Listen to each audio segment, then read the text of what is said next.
Access to sports should be a human right, no matter your ability. That is the belief of Bob Babbitt. Today is about human-centered technology and design, making tools, systems, products, prosthetics that give people their life and freedom back. Hello everybody, welcome back to Tilly Talks Tech. My name is Tilly, and on today's episode we have a legend joining us, an Ironman, a triathlete, a fundraising wizard. Quite frankly. My guest is Bob Babbitt, co-founder of the Challenged Athletes Foundation, an organisation that has raised hundreds of millions of dollars and helped tens of thousands of people access adaptive sports technology, from prosthetics to hand cycles to custom-built equipment. This foundation is nothing short of amazing. I don't think I've ever seen a number that big fundraised. We're going to welcome him onto the podcast and find out exactly how he did it.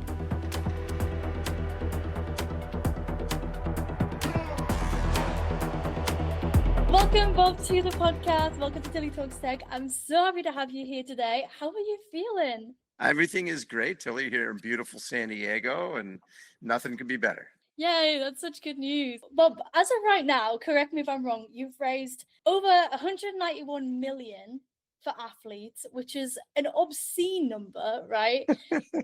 52,000 grants that have been awarded, and you've supported 35,000 athletes worldwide, and that's not even to mention the hundreds of thousands more that I guarantee that you've touched in some sort of way, right? You're an Ironman as well, so I was wondering if we could go back to the start and you could just tell us about you and where your love for sports sort of began.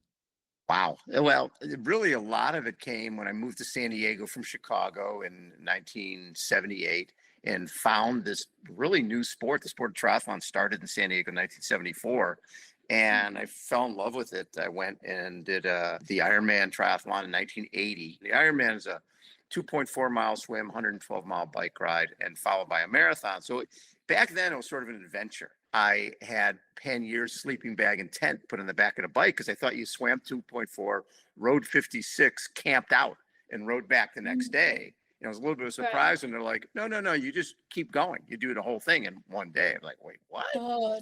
I remember running up Diamond Head, 21 miles into the marathon. I'm thinking to myself, I'm going to finish this whole thing in one day. And I hear this voice in the darkness. Hey, you. Yeah. You in the race? Yeah. You're done. It was like one guy doing one-arm push-ups in the park and nobody else. There was nobody there, but I just knew I had changed. I was a different person than I was that morning because I had done something I never thought I could do.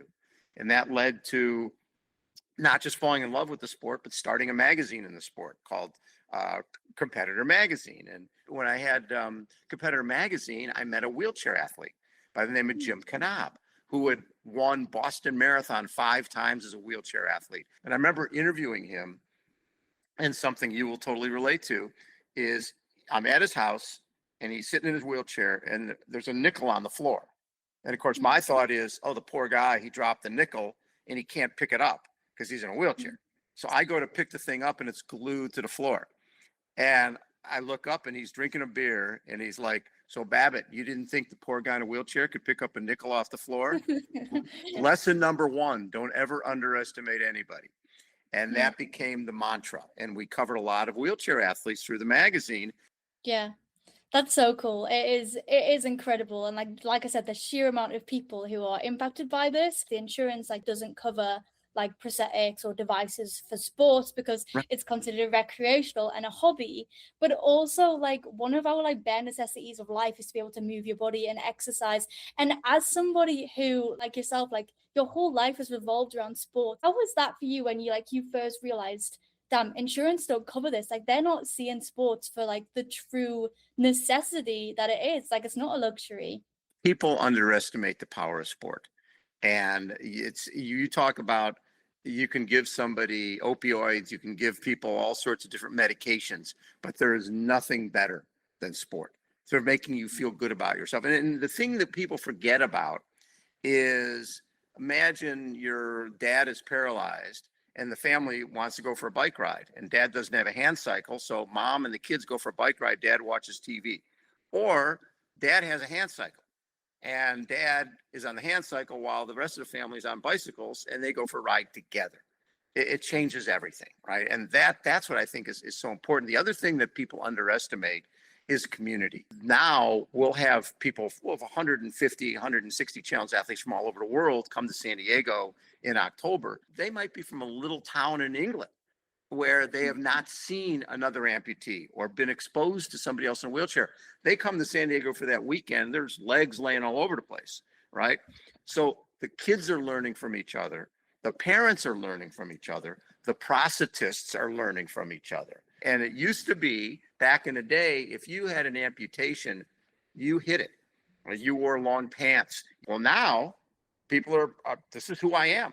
This makes me different in a positive way. I stand out in the crowd. The spotlight is on you, and you have not just learned to adapt, but to embrace.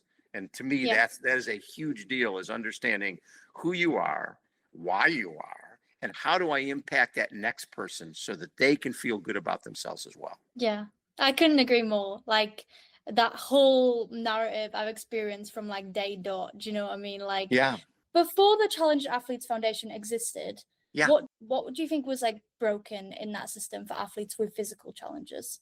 I think that perceptions right away, people, and this is Rudy, who's here, perfect example. So he had a disease called pterygium syndrome.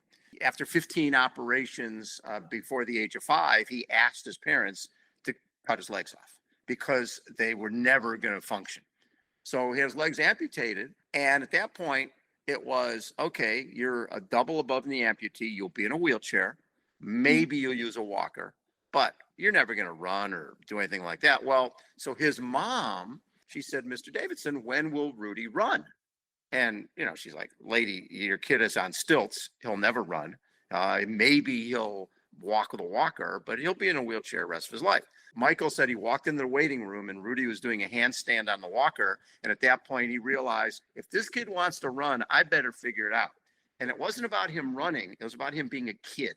I want him to be able to play and be with other kids. So the two of them, we're talking a 6, 7, 8-year-old and Michael Davidson, became collaborators on, okay, how do we make these things better? And Rudy was skateboarding and he was playing paintball and he was breaking leg after leg and socket after socket. Michael says, I'm holding up the socket and all these Tootsie Rolls, these little candies come rolling out of the socket. And I'm realizing my collaborator's 8 years old and he's stashing his stash in his socket, right? But what the two of them built over time was what you see today.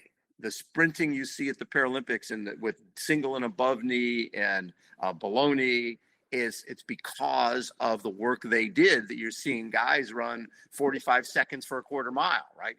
You're seeing athletes being able to be athletes because the prosthetics aren't a hindrance. The prosthetics are helping them achieve their greatness, which is wonderful. So what's really funny is it's still in its infancy, because Rudy's leg became actually for one of our guys, one arm Willie Stewart. He lost his arm and he got into mountain biking. What happened is that same prosthetist, Michael Davidson, took Rudy's leg and made it into an arm and plugged it into the handlebar so that Willie, it became part of Rudy's leg became Willie's arm that allowed him to do the Alcatraz triathlon 25 times, kayak the Grand Canyon. That's crazy. Like you turned the leg into an arm. Yes. Versatility. How did they even do that? Just like, well, he took the socket that was Rudy's socket and then figured out how to plug the end of the arm into the handlebar so that he could control it, right?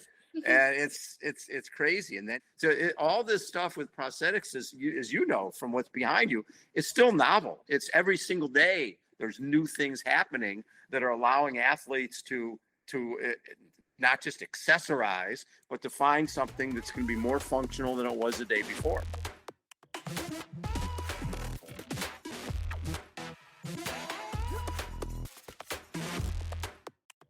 It's really interesting speaking about design and like co-designing when it comes to fitness, because it's a very different design process. I feel like I've obviously got crazy multi-grip bionic arms that are Bluetooth and wireless and very like dexterous like this. Yes. But something like for sports, the priorities are different, right? You don't need all these fine motors. It's more about it being like breathable and really well ventilated and lightweight. And I was wondering how it's been like working with athletes in particular to figure out what they need, and whether there's been many hurdles in that or Hmm. whether it's pretty smooth sailing. What's been really cool is having companies reach out, like Apple reached out a number of years ago because they wanted to include in their sports apps, they wanted to make sure that they took into account wheelchair athletes.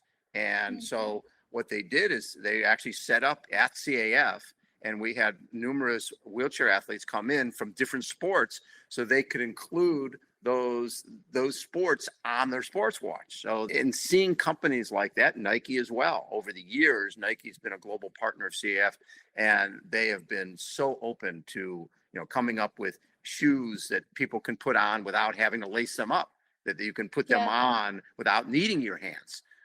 It's been wonderful just seeing how companies want to adapt. The biggest issue is that adaptive tech is so expensive. Like, Yes. we can preach and say how necessary it is, but how do you get that money and how do you make sure it's accessible? That's the biggest problem. I mean, my first prosthetics I had to fundraise for.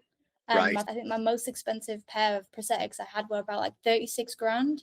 Oh, yeah. And they couldn't open wide enough to hold a cup, and they were still 36 grand, which is absolutely crazy. And we always have to fundraise for them. Fundraising being something that you're very good at, thankfully, because like a racing chair, like you said, can cost thousands. Yes. Some prosthetics, particularly the sports ones, like we've mentioned, aren't covered by insurance, which is insane. Like, makes me so mad.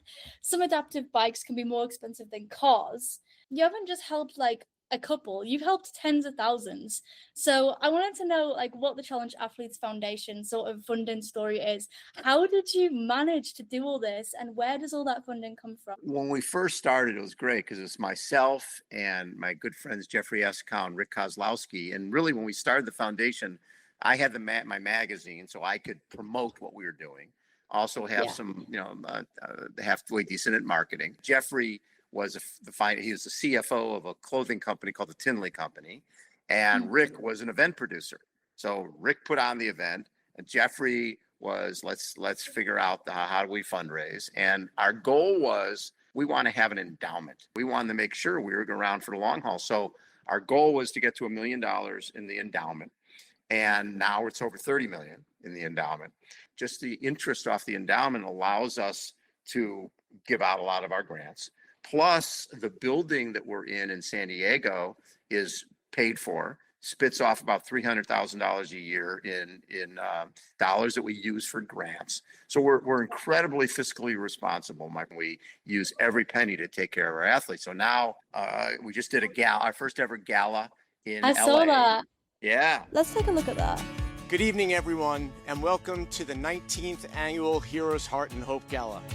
For more than 3 decades, the Challenge Athletes Foundation has provided adaptive sports equipment, training, and mentorship to people with physical disabilities, turning possibility into reality through the power of sport. Ladies and gentlemen, please welcome Famita Ayembeku. I know without a shadow of a doubt, if I did not get that running blade, I would not have accomplished everything that I have been able to accomplish. I want to tell you guys to please keep supporting, keep coming out, keep showing your love, because it really changes lives. The CAF school program shows students that difference doesn't mean division. It means possibility, and it means inclusion. We want to reach out to kids with our lives and let that be their motivation. Please welcome Stella, Sophie, and Ryan Cannon to the stage. Challenge Athletes Foundation has given Stella, Ryan, me, and our sons a community that understands and accepts us. Your support has helped to turn those questions and that fear that we had when Stella was born into acceptance and joy. Together, we make the impossible possible and raise the funds that allow this life-changing work to continue. Every paddle that you have tonight in front of you is going to fuel movement, independence, and hope. Look at this community for Challenge Athletes Foundation. Unbelievable. Yeah, we raised, that was 2.5 million. Congrats. And, I know. And our gala in San Francisco was 1.1 million. That's coming up I think that's coming up end of April. Done a bike ride down from San Francisco to San Diego. It's called the $1 Million Challenge. And then we have our San Diego Triathlon Challenge weekend. But the cool thing, one of the things we knew early on is your net worth is your network, right? So your network is people who now believe in this cause because you are so passionate about it, that they become fundraisers and they bring their families on to become fundraisers, right? So the next generation is stepping in and saying, we believe in this foundation, we believe in the mission here, and we're going to help make that happen. And again, the relationship with Ironman, we would get a spot in the Ironman World Championship that we could auction off.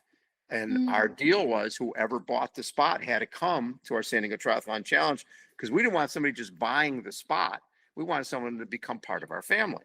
So when Scott came to the event, he was there when Robin Williams, who was a huge supporter of CAF, presented a little boy named Jake Frank with his prosthetics. He was a double above knee amputee like Rudy. You mentioned Robin Williams as well. You're talking about getting access for sports, which you're doing actively, very proactively. You also, you're alongside probably some people's like famous heroes, and they're representing it as well. What's that aspect like? So Robin loved coming out to the event, and what Robin was so great at is he took Rudy on Oprah. What happens is that brings visibility to Rudy and to CAF. 11 years he was with us, and what Robin loved more than anything was a live microphone, right? We couldn't promote that Robin was coming because we never knew if for sure he was, but 11 years in a row, they sort of got the idea. So that morning, all the news stations would be at La Jolla Cove at our event to hopefully get a soundbite from Robin Williams. I remember this one weather anchor, she's like, hey, can we get a soundbite from Robin? And I'm like, is it live? Yes, it is. Okay. So Robin comes over and she says, so Mr. Williams, how are you going to feel at the end of the 56-mile bike ride? He says, is this live? Yes, it is. I'm going to feel like there's a river of sweat like Niagara Falls running down the crack of my ass. That's the reality. That's Robin Williams, right? He loved putting a live microphone in front of him is like putting raw meat in front of a lion, right? That's what he lives for, is that live microphone. But because of that, look at the attention Robin brought to CAF. When Robin passed, Fox News called and asked Rudy and I to go on to talk about Robin. And Rudy was maybe 16 at the time, a young kid. The question was, Rudy, did you know what Robin was going through? And Rudy goes, very perceptive for a young kid. He goes, you know what's great about me missing my legs? You can see what I'm dealing with.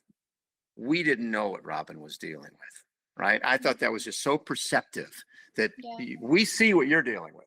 We see what that guy's dealing with.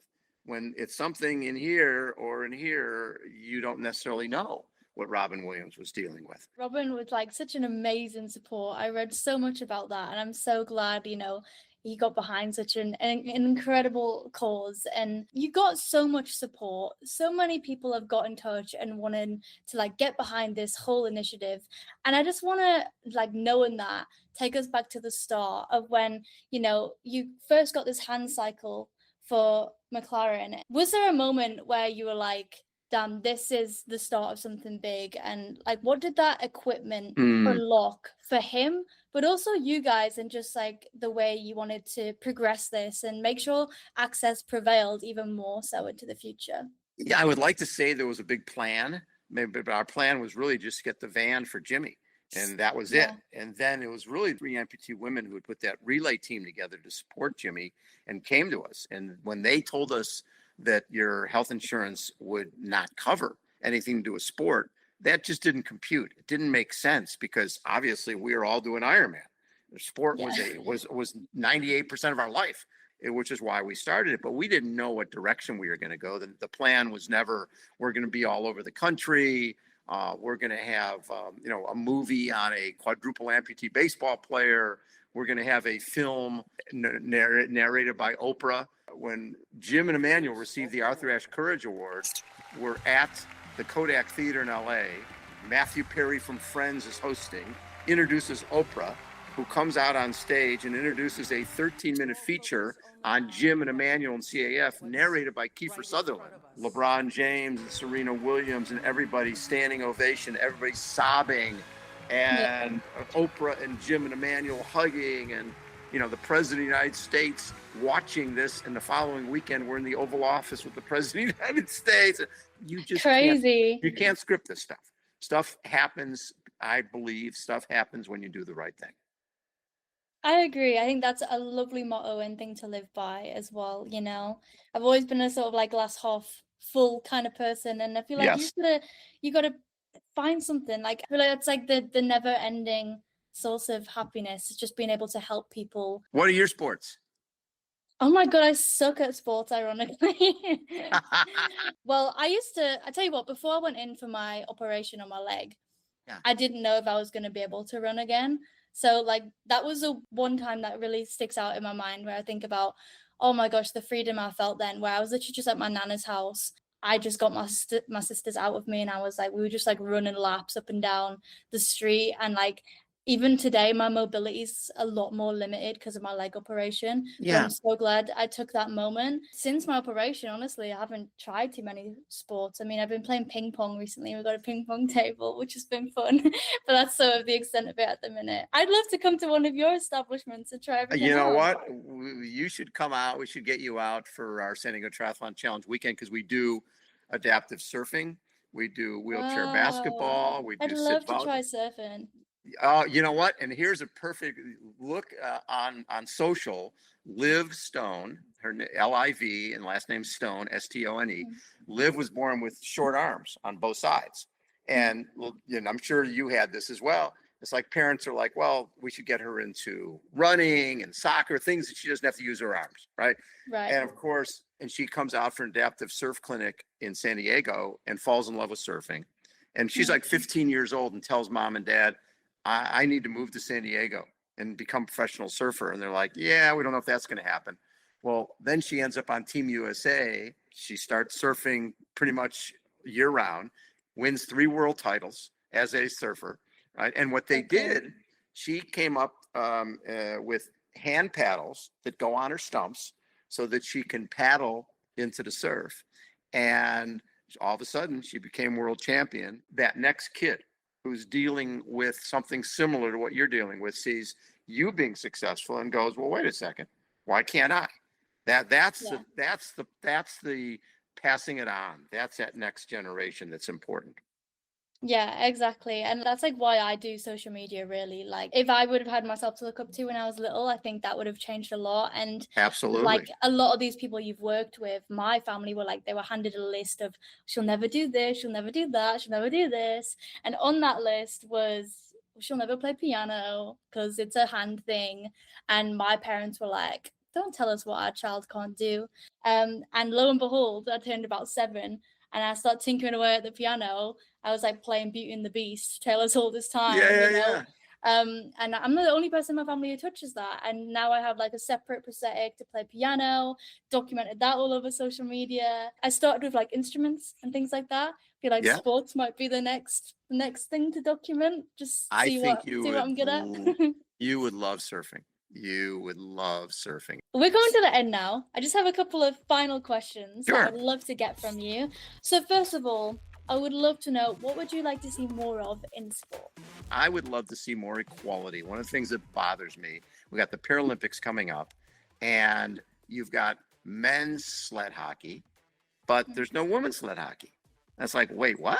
Because they say there's not enough countries yet, but it's like, okay, you got to start somewhere. If there's 6 or 7 countries that play sled hockey for women, let's do it. And it's a selfish thing, because I've got a woman named Lyra Doderline. She would be probably our number 1 hockey player for women in the Paralympics, except they don't have Paralympic sled hockey for women. So I would like to see more equality. I would like to see in Paralympics longer distances for amputees. At this point, it's nothing. There's nothing more than 400 meters, right? And how about a 5K? How about a 10K? How about something a little longer? Because we've got a lot of amputees who certainly can run further. So, small wishes, but we'll get there. I agree, 100%. We'll definitely get there. And this one, I imagine that we could talk for a whole other hour talking about it, but why is the Challenged Athletes Foundation so important to you? When I was in Rio at the Paralympics 2016, and a woman named Deborah Jackson came up to me, and she goes, Bob, what you guys don't realize is the importance of what you do. 2 years ago, you gave my son Desmond a running leg, and tonight he's running in the finals in the 200 meters here in Rio. Wow.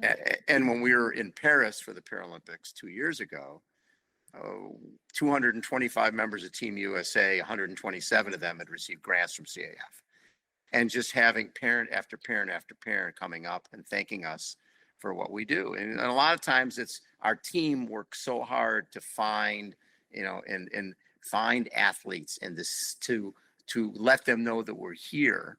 And that's, to me, one of the things that's so important, and why it means so much to me is seeing an athlete. You can see the light bulb go on, like in you. You are a bright light, right? You are a bright light who loves and embraces everything life is bringing to the table. That is what brings me joy, is seeing people who there's life after trauma. There is sometimes a life you never would have imagined. And if we at CF can somehow help somebody, our goal is you tell us what you want to do. You want to play baseball. You want to play basketball. Well, our job is to try to help you make that happen. We're a conduit. And when you see somebody reach their goal and become that better version of themselves, there's just nothing better. Yeah, I imagine that's the most amazing feeling in the world. And that really resonates with me, just wanting to help people, because I've been there and fundraising for myself as well back in the day.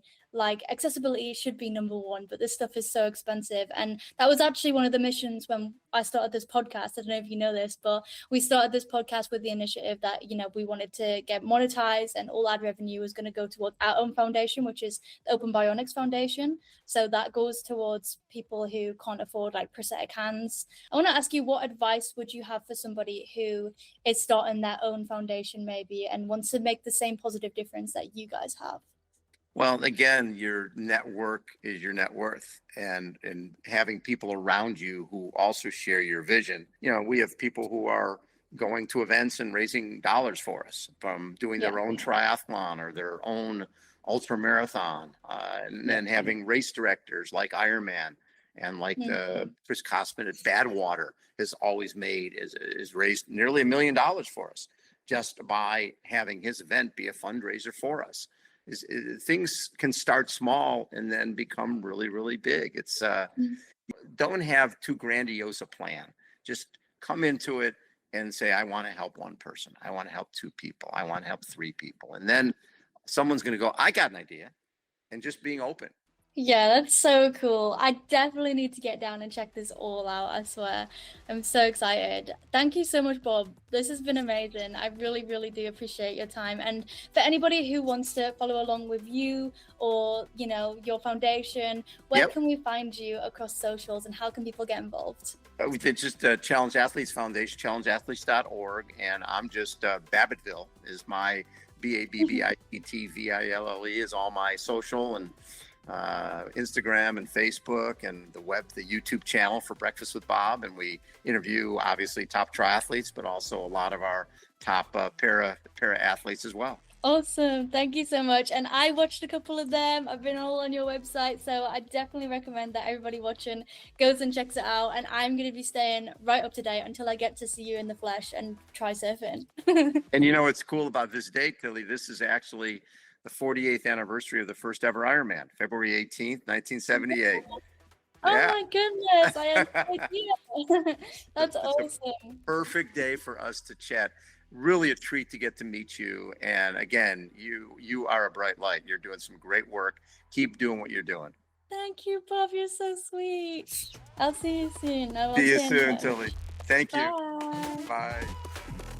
Oh my goodness, that was so cool. 191 million is an obscene amount of money, and the amount of people they've helped is truly phenomenal. The CAF has actually funded 5 people to receive Hero Flexes, which is obviously our activity arm, and they've got them now getting themselves back in the gym, picking up their hobbies that they thought they wouldn't be able to do, but with a little adaptation, you can. If you yourself are looking to get back into sports, or you just need that extra bit of push, or you need that accessibility or a grant, definitely do head to the website and check out what they offer, because they offer so much. Their grants are for athletes with a permanent physical disability, open to all ages and skill levels, and they're also open to eligible athletes worldwide, and there are so many options. You've got sport expense and participation grants, adaptive sports equipment grants, lower limb sports prosthesis grants, EOS fitness membership grants. You've got US military and first responder grants, and you've got some area specific grants as well, so definitely do check that out. Bob just told me that they take the applications in September and most people can get their grant by like March, which is crazy. He said the prosthetic ones take a little bit longer, or the military ones can take around a year,